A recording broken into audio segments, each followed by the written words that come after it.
Law of attraction. बहुत बार ये word सुना होगा, काफ़ियों ने सुना होगा, काफ़ियों ने नहीं सुना होगा। बट अगर तुमने ये वीडियो पर क्लिक किया है तो इसका मतलब तुमने कहीं ना कहीं तो सुना होगा या फिर कहीं ना कहीं उसके बारे में पढ़ा होगा। तो मैं अपनी कहानी बताता हूँ, ठीक है। मैं कैसे इंट्रोड्यूस हुआ और मैंने कैसे उसका फ़ायदा निकाला, कैसे मेरे लिए ये वर्क किया, ठीक है। तो ये बात है, मैंने वॉज इन 10th स्टैंडर्ड 2017, ठीक है। तब बोर्ड्स के प्रिलिमिनरीज एग्ज़ाम आने वाले थे, पर उस टाइम पर हमारे स्कूल में कुछ 2 दिन का सेमिनार हो रहा था। वो सेमिनार था हाउ टू स्टडी बेटर, मतलब ये लॉ ऑफ अट्रैक्शन, वो सब सब इंक्लूडेड था। 2 दिन का था, इसलिए वॉज द फर्स्ट टाइम जब मुझे पता चला कि लॉ ऑफ अट्रैक्शन नाम की कोई चीज़ भी एग्जिस्ट करती है दुनिया में, ठीक है। और वो इंट्रोडक्शन इतना प्रोफाउंड था ना, मतलब मैजिकल था मेरे लिए। जैसे जैसे हैरी पॉटर में हैरी ने जैसे ही अपनी हॉगवार्ट्स की दुनिया डिस्कवर की, वैसे ही मेरे लिए भी एक नई मैजिकल दुनिया मेरे सामने आकर खड़ी हो गई थी। और उस मोमेंट के बाद मैं इतना खुश हो गया था कि भाई जो मुझे चाहिए था, जो जो जादुई दुनिया जो मैं सपने में देखता था, वो मेरे सामने आकर खड़ी है। दैट इज़ माई रियलिटी, वो एग्जिस्ट करती है दुनिया में। फिर मैं तो एकदम साथ में आसमान पर उड़ रहा था कि भाई सोचने से चीज़ें हो जाती है, और तो क्या ही चाहिए। हाँ, मतलब सिर्फ सोचना है, पॉजिटिव थिंकिंग करनी है यहाँ पे, और वहाँ पे मैनिफेस्ट होकर आ रहा है। यही तो दिखाते हैं लॉ ऑफ अट्रैक्शन की दुनिया में, द सीक्रेट जिसे जो कहते हैं। तो बस वो मेरा पहला इंट्रोडक्शन था। जो भी लाइफ को जो भी ट्रेनर थे जो हमारे स्कूल में सेमिनार लेने आए थे, उन्होंने इंट्रोड्यूस किया कि भाई देखो, दुनिया है अपनी जगह, बट उसके अंदर भी एक मैजिकल दुनिया है, परियों की दुनिया, जहाँ पे तुम ऐसे छड़ी घुमाओगे और चीज़ें मैनिफेस्ट होकर आ जाएगी, और वो छड़ी है तुम्हारा दिमाग, तुम्हारे थॉट्स। तो ऐसे में इंट्रोड्यूस हुआ था, और मुझे इतना, मतलब उसके बाद के जो 2-3 दिन थे, इतना मैजिकल फील हुआ कि भाई क्या क्या डिस्कवर कर लिया मैंने, कि बस मेरे को सोचना है और यहाँ भी चीज़ें हो जाएगी, और तो क्या ही चाहिए, और तो क्या ही चाहिए लाइफ में, ऐसे ही तो सक्सेसफुल बनना है। तो ये मेरा पहला इंट्रोडक्शन था लॉ ऑफ अट्रैक्शन के बारे में। तुम्हें सुनकर पता चल रहा होगा कि यार कितना ख्याली पुलाव में पका रहा था, मतलब पुलाव भी छोड़ो, बिरयानी बना रहा था मैं। तो वो मेरा पहला इंट्रोडक्शन था। और like I was in 10th standard, एकदम टीनेज, लाइक वो टीनेज एंग्स्ट भी होती है कि हाँ सब कुछ करके दिखाना है, सबको दिखा देना है, सबको बता कर देना है कि भाई चलो मेरे में ये इतना पोटेंशियल है। और उसके ऊपर से मुझे ये लॉ ऑफ अट्रैक्शन नाम की चीज़ें मिल गई। मैं तो भाई एकदम खुश कि भाई मेरे को बस अब पढ़ाई तो ठीक है, करनी नहीं करनी, मेरे को बस सोचना है दिमाग से, और मेरे मार्क्स आते रहेंगे और मैं टॉप कर लूँगा। ये मेरा माइंडसेट था उस टाइम पर।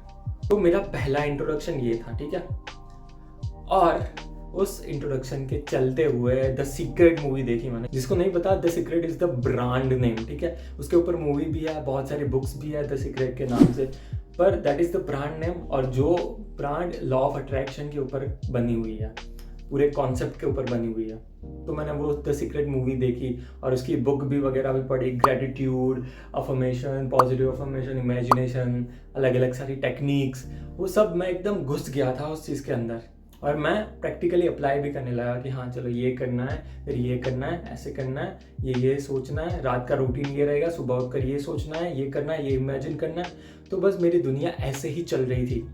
और वो पूरा टाइम पीरियड चला 2 साल तक, जब मैं 12th में नहीं आ चुका था तब तक, ठीक है। मैंने 2 साल एकदम जम के उसको एक्सप्लोर किया, लॉ ऑफ अट्रैक्शन को, मतलब क्या कैसे करना है, क्या नहीं बोलना, क्या बोलना है, कैसे थॉट्स आने चाहिए, कैसे नहीं आने चाहिए। वैसे ही चले गए मेरे 2 साल, और मुझे प्रोग्रेस मिला 0। कुछ भी नहीं दिखा मुझे प्रोग्रेस के नाम पर। तो उसके बाद वो 2 साल खत्म होने के बाद मेरे अंदर समझ आई कि हाँ ये ऐसे तरीके से समझने वाला कॉन्सेप्ट नहीं है। वो लॉ ऑफ अट्रैक्शन, पॉजिटिव होना, पॉजिटिव अफर्मेशन, वो ऐसे नहीं समझा जा सकता। तो उसको बस ऐसे ही नहीं ले सकते, एक आइडियोलॉजी बनाकर उसको ढंग से समझना ज़रूरी है। तो मैंने ढंग से समझना शुरू किया। उस चीज़ को मैं अभी तुम्हें पास करूंगा कि मैंने क्या समझा, और उस अंडरस्टैंडिंग से तुम अपनी लाइफ में उस चीज़ को कैसे अप्लाई कर सकते हो, और जो मैंने 2 साल बिगाड़ा है ना, उसको बाईपास करके पूरा का पूरा फ़ायदा उठा सकते हो लॉ ऑफ अट्रैक्शन का, ठीक है। तो एंड तक देखना वीडियो को, और लाइक करना, शेयर करना, जो भी तुम्हारे आसपास के लोग हैं ना उनको दिखाओ कि भाई this is the reality of law of attraction, ठीक है। तो यहाँ पर मैं कोई स्टेप प्रोसेस नहीं देने वाला कि पहले ये करो, दूसरा ये करो, तीसरा ये करो, ये मत करो, वो मत करो। नहीं, मैं एक सिंपल नो बुलशिट रूल दूंगा, एक फंडामेंटल रूल दूंगा जिसके ऊपर लॉ ऑफ अट्रैक्शन बना है, और जो तुम्हें अपनी लाइफ में जब तुम प्रैक्टिस कर रहे हो लॉ ऑफ अट्रैक्शन को, तब इंटीग्रेट करना बहुत ज़रूरी है। जस्ट वन फंडामेंटल रूल, वो शुरू होता है लॉ ऑफ अट्रैक्शन टर्म को समझकर, ठीक है। उसमें 3 वर्ड्स है, लॉ ऑफ अट्रैक्शन। उसमें भी की वर्ड है यहाँ पर हमारा अट्रैक्शन। अट्रैक्शन, अब हम अट्रैक्शन वर्ड को सेपरेट करके देखें तो हमें मिलता है attract and action. Attract and action, attract through action, this is the fundamental law. इसके ऊपर कुछ नहीं है लॉ ऑफ अट्रैक्शन में। Action is the prerequisite of using law of attraction. लोग क्या करते हैं, लोग positive thoughts, believes, gratitude, good imagination, उसमें खो जाते हैं और मतलब एकदम अंधे हो जाते हैं कि उनको पता नहीं चलता कि ये जो पूरी लॉ ऑफ अट्रैक्शन की दुनिया है, that is build upon the prerequisite of action. तुम्हें काम करना पड़ेगा। कर्म is the fundamental building block of law of attraction. उसके नाम में ही है एक्शन, अट्रैक्ट थ्रू एक्शन। तो काम तो सबसे पहले आएगा, उसके बाद तुम सोचोगे, उसके बाद तुम्हारे बिलीफ्स आएंगे। जब तुम एक्शन डालोगे, जब तुम कोई इनपुट डालोगे रियलिटी में, तभी जाकर तो रिजल्ट आएगा। अगर तुम कुछ कर ही नहीं रहे, काम ही नहीं कर रहे, कुछ बैठे ही हो ऐसे ही, तो कहाँ से रिजल्ट मिलने वाला है। मेरे साथ भी 2 साल में यही हुआ कि मैं एक्शन से ज्यादा वो जो पॉजिटिव ख्याल, जो इमेजिनेशन, जो अलग अलग टेक्निक्स है मैनिफेस्टेशन की, उस पर ज्यादा फोकस कर रहा था।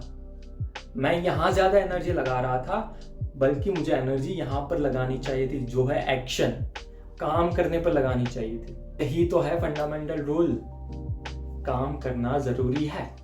और सबसे डिफिकल्ट पार्ट भी यही है।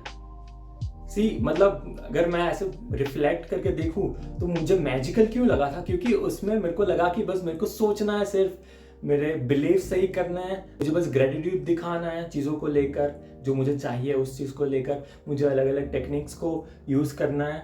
नहीं, उसके सबसे पहले आएगा मुझे काम करना है। जो चीज़ चाहिए मुझे, उसके लिए काम करना है। एक्शन सबसे पहले आएगा, उसके बाद में सारी चीज़ें जो है ना, अफर्मेशन, पॉजिटिव ख्याल, इमेजिनेशन, वो सब बाद में आती है। मैं दिमाग के पोटेंशियल को पूरा बिलीव करता हूँ, मैं ज़रा भी डिनाई नहीं कर रहा कि दिमाग काम नहीं करता चीज़ों को एग्जिस्ट करवाने के लिए, चीज़ों को मैनिफेस्ट करवाने के लिए। नहीं, वो करता है, and the potential it holds is indescribable. और ब्रह्मांड, ये पूरा यूनिवर्स इज ग्रैंड, मतलब हम कभी भी अंडरस्टैंड नहीं कर पाएंगे अपने दिमाग से, उतना ग्रैंड है, उतना इनफाइनाइट है, इसकी कोई हद नहीं, इतना सुंदर है। और उसके पीछे इंटेलिजेंस काम कर रही है, द यूनिवर्सल इंटेलिजेंस, उस पर भी मैं मानता हूँ। एंड दैट इज कनेक्टेड कहीं ना कहीं through our mind, through our body, through our heart, वो कहीं ना कहीं कनेक्टेड है। And it is possible to manifest things into life, मैं मानता हूँ ज़रूर, बट उसका मतलब ये नहीं कि काम छोड़ दो। इसलिए स्टार्ट टेकिंग एक्शन, ठीक है। Positive thoughts, positive believes, positive affirmation, वो तब काम करेंगे जब तुम खुद काम करोगे। That is the law of attraction, that is the one and only fundamental secret, the secret जिसे कहते हैं ना, this is the secret, attract through action. और कुछ नहीं चाहिए तुम्हें, तुम काम करो, तुम्हारा दिमाग उसके ऊपर कंडीशन होता जाएगा। तुम्हें ऐसे एक्स्ट्रा पॉजिटिव थॉट्स की ज़रूरत नहीं है, एक्स्ट्रा पॉजिटिव बिलीफ की ज़रूरत नहीं है। तुम जब काम करोगे और तुम्हें पता चलेगा कि तुम इनपुट डाल रहे हो रियलिटी में, जो तुम्हें चीज़ पानी है उसके लिए तुम काम कर रहे हो, तो तुम्हारा दिमाग वैसे ही कंडीशन होगा। हमारा दिमाग जो हमारी आसपास की रियलिटीज़ है ना, वो उससे कॉन्स्टेंटली इन्फ्लुएंस होता रहता है, उससे कॉन्स्टेंटली कंडीशन होता रहता है। तो जब तुम एक्शन डालोगे रियलिटी में, जिस चीज़ को भी तुम्हें पाना है उस चीज़ को लेकर, तो तुम्हारा दिमाग भी वैसे ही कंडीशन होता रहेगा, कि तुम्हारे दिमाग में वैसे ही थॉट्स, तुम्हारी बिलीफ सिस्टम भी वैसे ही ऑर्गेनाइज होगी, तुम्हारे आइडियाज़ भी वैसे ही जनरेट होंगे, जिस डोमेन में तुम अपना एक्शन डाल रहे हो, तो तुम्हें बस काम करना है। Action action action, that is the one and only no bullshit rule of law of attraction. तो लॉ ऑफ अट्रैक्शन को लेकर तुम्हारा मेन फोकस होना चाहिए काम पर। अफर्मेशन, पॉजिटिव ख्याल, वो सब उसको थोड़ा सेकेंडरी कर दो, बट एक्शन को सबसे पहले रखो। सबसे पहले काम करो, रिजल्ट सब कुछ आएगा, सब कुछ मैनिफेस्ट हो जाएगा। काम पर लगो, बाकी सब ऑलरेडी काम कर ही रहा है अपने आप। बाकी सब छोड़ दो यूनिवर्स पर, काम करते रहो। ठीक है, चलो मिलते हैं नेक्स्ट वीडियो में। तब तक के लिए ध्यान रखो और काम करो। बाय।